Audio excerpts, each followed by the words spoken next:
Apostulli i ditës. Ai në fakt është paqja jonë, ai që ka bërë nga dy popull një dhe ka shembur morin e ndarjes, duke e prishur armiqsinë në mishin e tij.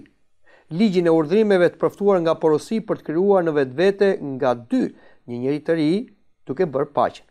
Dhe për t'i pajtuar që të dy me Perëndin në një trup të vetëm me anë të kryqit, mbasi vrau armiqsinë në vetvete. Edhe ai erdhi për t'ju shpallur paqen juve që ishin larg dhe atyre që ishin afër, sepse përmes tij që të dy keni hyrje tek Ati nëpërmjet një fryme të vetme. Ju pra nuk jeni më të huaj as bujtës, por bashkëqytetar të shenjtorëve dhe pjesëtar të familjes Perëndisë, të ndërtuar mbi themelin e apostujve dhe profetëve, duke qenë Isu Krishti vetë guri i qoshës, mbi të cilin gjithë ndërtesa e lidhur mirë rritet për që një tempull i shenjtë në Zotin, në të cilin edhe ju bashkë ndërtuar për të qenë një banesë e Perëndisë në frymë. Komenti i apostullit. Të nderuar dëgjues të radios Ngjallë dhe miq të Ungjillit, sot lexojmë nga letra e apostullit Pavlit drejtuar Efesianëve, kapitulli 2, vargu 14 dhe në vargun 22. Vargu 14 thot: Ai në fakt është paqja jonë, ai që ka bërë nga dy popull një dhe ka shëmbur morin e ndarjes. Apostulli Pavli është duke shkruar Efesianëve për Isu Krishtin, i cili është paqja jonë. Profeti Isaia ka thënë për Krishtin princi i paqes, por edhe vetë Zoti Jezu Krisht, kur premtoi shpirtin e shenjtë apostujve, ju tha: Paqen po ju lë, paqen time po ju jap. Unë ju a jap juve, por jo siç e jep bota. Zemra juaj mos u trondit dhe mos u friksoft. Madje kur Zoti Jezu Krisht u ngjall për së vdekush dhe ju shfaq apostujve, ju tha: Paqja me ju. Pra, paqja e Krishtit është ndryshe nga fjala Salom që thoshin ebrejt, pra paqja me ju, sepse paqja e Krishtit nuk është thjesht një paqe njerëzore ose si mund të them një përshëndetje, është paqe reale, sepse nëpërmjet Isu Krishtit erdhi paqja midis Perëndisë edhe njeriut. Kjo paqe që ishte prishur për shkak të mëkatit të njerëzve të parë dhe gjithë brezave, dhe me ardhjen e Isu Krishtit, i cili u bë therrore për shlyerjen e mëkateve, atëre erdhi paqja e Perëndisë me njeriu. Prandaj dhe Krishti është princi i paqes. Dhe paqe jo vetëm për popullin e Izraelit, por paqe edhe për të gjithë kombet. Prandaj vazhdon apostulli thotë: Ai që ka bërë nga dy popull një dhe ka shëmbur morin e ndarjes. Pra, Perëndia nëpërmjet Isu Krishtit, prej popujve pagan dhe prej popujve ebre, bëri një popull të vetëm. Dhe ky është një popull i përbashkët, i cili quhet populli i krishterë. Dhe ka prishur murin e ndarjes është aludim për murin e tempullit që ndalonte hyrjen e paganëve në shenjtrore. Pra, në dhjetën e vjetër në tempullin e Solomonit ishte një mur ndarës që nuk lejonte që paganët të hynin dhe të faleshin në vendin ku faleshin ebrejt. Ky mur ndarës tregonte paganëve se ata akoma ishin armiq me Perëndin dhe tregonte armiqsinë që kishte Izraeli me paganët. Por, siç tham, me ardhjen e Jezu Krishtit, i cili u kryqëzua për mëkatet e gjithë njerëzimit, tashmë erdhi paqja për gjithë njerëzimin, por edhe u prish muri i ndarës që ndante Izraelin nga paganët dhe u krijua një popull i përbashkët që është një popull i krishterë, i cili ka paqen e Zotit sepse beson në Krishtin që është princi i paqes. Vargu 15 thot: Duke e prishur armiqsinë në mishin e tij, ligjin e urdhrimeve të përfituar nga porosi për të krijuar në vetvete nga dy një njeri të re, duke bërë paqen.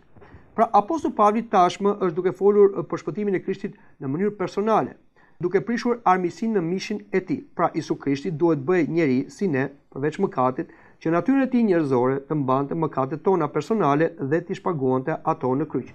Këtë apostulli Pavli e ka trajtuar dhe në letrën drejtuar ebrejve, ku thotë: Sepse duke qenë se bijt kanë marrë pjesë prej mishit dhe gjaku, po ashtu dhe ai u bë pjesëtar në po ato gjëra, pra në natyrën njerëzore, që të shkatronte me anë të vdekjes atë që ka pushtetin e vdekjes, domethënë djalli. Vazhdon apostulli thotë ligjin e urdhrimeve të përfituar nga porosi. Këtu e ka fjalën për ligjin e Mojsiut, i cili ishte edhe në populli i Izraelit dhe bënte atë një popull të privilegjuar, dhe Krishti me vdekjen e tij në kryq e përsosi ligjin, pra e zbatoi ligjin. Prandaj përsëri apostulli në letrën e drejtuar Kolosianëve thotë: ai zhvlerësoi dokumentin e urdhrimeve që ishte kundër nesh dhe ishte kundërshtar dhe hoqi nga mesi duke e mbërthyer në kryq. Apostulli thotë, duke krijuar në vetvete nga dy një njeri të ri, duke bërë paqe.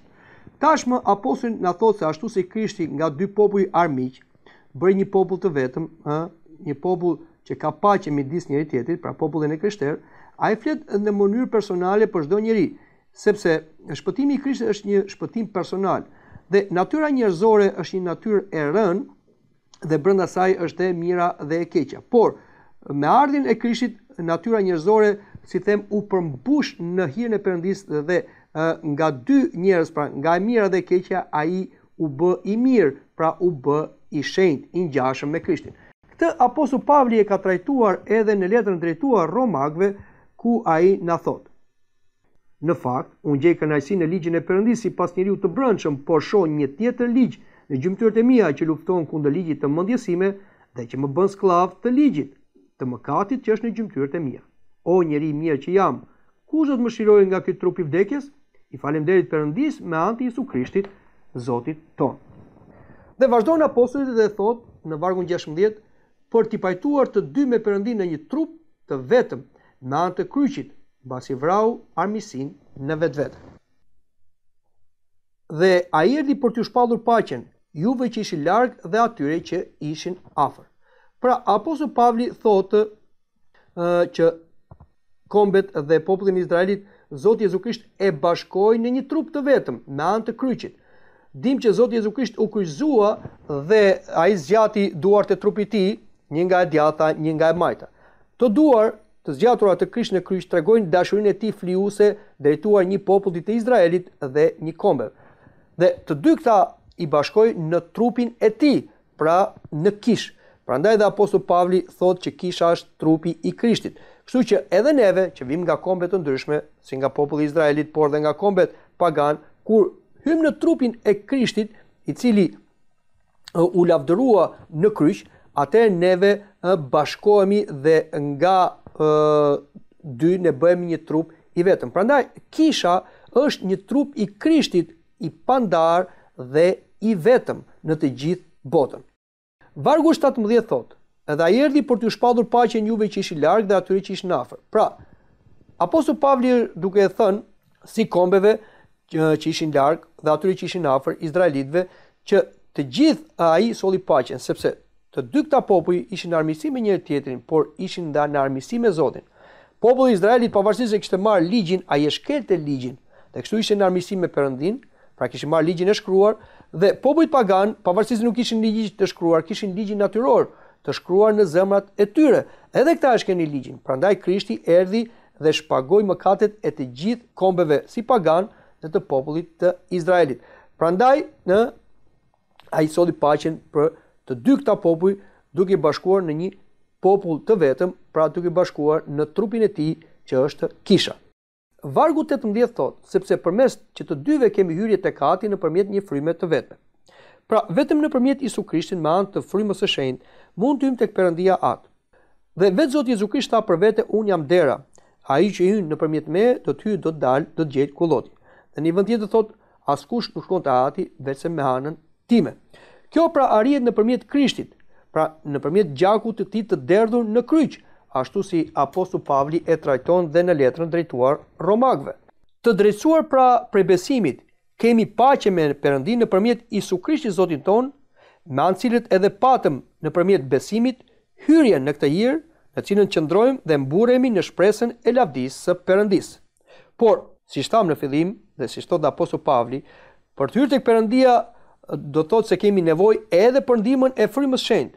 Fuqia e Shpirtit të Shenjtë jeton brenda besimtarit dhe e lejon këtë të fundit që ky të ulet e t'i bëj thirrje Perëndisë sipas vullnetit dhe qëllimit të tij. Vetë Zoti Jezu Krisht e tha këtë gjë dhe në Ungjillin sipas Johanit na thuhet: "Dhe unë do t'i lutem Atit dhe ai do t'i jap një ngushëllues tjetër që do qëndrojë përgjithmonë me ju, frymën e së vërtetës që bota nuk mund ta marrë, sepse nuk e sheh e nuk e njeh, por ju e njihni sepse qëndron me ju dhe do të jetë në ju." Po ashtu apostulli Pavli në letrën drejtuar Romakëve na thotë: sepse të gjitha ata që udhiqen nga fryma e Perëndis janë bijtë Perëndis, sepse ju nuk keni marrë një frymë skllavërie që të keni përsëri frikë, po keni marrë frymë birërie me anë të cilët ne thrasim Aba Oat. Vetë fryma i dëshmon frymës tonë që jemi bijtë të Perëndis.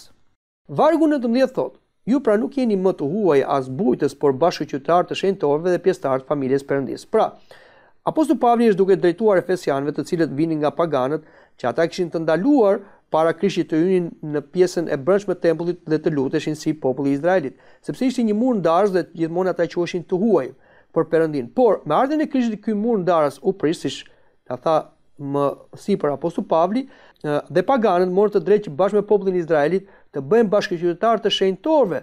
Bashkëqytetarë të shenjtorëve mund ta marrim në kuptimin ata të adhurojnë Perëndin bashkë me angjëjt, por dhe me profetët dhe drejtët dhjatës vjetër dhe me gjithë ata që ecin në rrugën e Perëndis, duke qenë të përbashkët në një familje të Perëndis, dhe kjo është kisha.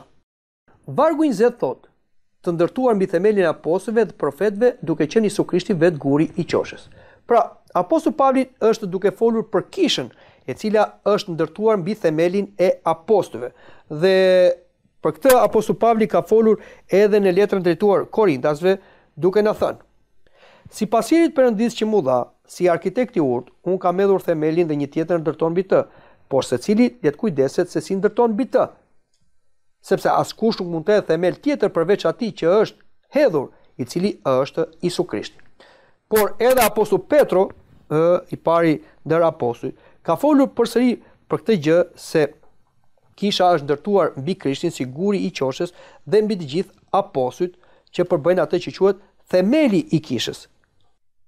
Duke i ofruar atij gurit të gjallë, i hedhur te nga njerëzit, por i zgjedhur i çmuar para Perëndis. Edhe ju, si gur të gjallë, ndërtoheni për që një shtëpi frymore, një preiftëri e shenjtë, për të ofruar flime frymore që i pëlqejnë Perëndis me anë të Jesu Krishtit.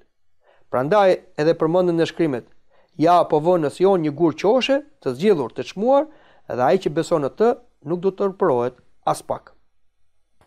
Pra, kisha mund të jetë kishë vërtet vetëm në qoftë se themelohet mbi zbulesën e pagabueshme që Zoti u dha apostujve, pra mbi mësimin e apostujve. Prandaj edhe kisha quhet kishë apostolike. Dhe kjo vazhdimsi apostolike është në kishën tonë ortodokse, sepse ashtu si Zoti zgjodhi apostujt dhe i dërgoi për të themeluar kisha në gjithë kombet, që është një kishë, po ashtu apostujt dërguan pasuesit e tyre që janë episkopët, duke vënë mbi ta duart dhe duke transmetuar hirin apostolik. Dhe kështu kjo vazhdimsi apostolike vazhdon dhe sot e kësaj dite në kishën tonë ortodokse, që ka një vit të drejtë dhe një linjë të pandar të trashëgimisë apostolike. Dhe vargjet 21 dhe 22 na thonë: mbi të cilën gjithë ndërtesa e lidhur mirë rritet për që një tempull i shenjtë në Zotin, në cilin edhe ju jeni bashkë ndërtuar për që një banesë e Perëndis në frymë. Apostujt e Krishtit ishin lajmëtarë të fillestar, dëshmimtarë dhe përfaqësuesit e autorizuar të Zotit. Ata përfaqësonin gurët e themelit të kishës, dhe mesazhi i tyre është ruajtur në shkrimin e shenjtë, dhjatën e re, dhe këtu bëhet fjalë për veprat e apostujve, për letrat e apostullit Pavli dhe të apostujve në Pietri, Jakovi, Johani, por edhe në traditën e kishës, që përsëri është mësimi i apostujve. Të gjithë besimtarët dhe kisha varet nga fjalët, mesazhet dhe besimi i apostujve, i cili është ruajtur nga etrit e shenjtë dhe nga vendimet e sinodeve ekumenike. Prandaj edhe, si thash në fillim, kisha jon është kishë apostolike, ka trashëgimin apostolike dhe e ka ruajtur të pa cënuar mësimin e Zotit dhe të apostujve. Dhe gjithë ata që vinë në kishë, pra besimtarë të ri, nuk ndërtojnë mbi një themel tjetër, por ngrihen mbi atë themel që ndërtoi Zoti bashkë me apostujt dhe etrit e kishës. Sepse të gjithë janë një ndërtesë me gur të gjallë, dhe këtu bëhet fjalë për besimtarët, të cilët kanë një Perëndi Atë, një Zot Jesu Krisht dhe një shpirt të shenjtë i cili banon në kishë. Dëgjuat komentin e letrës Apostullit Pavli drejtuar Efesianëve.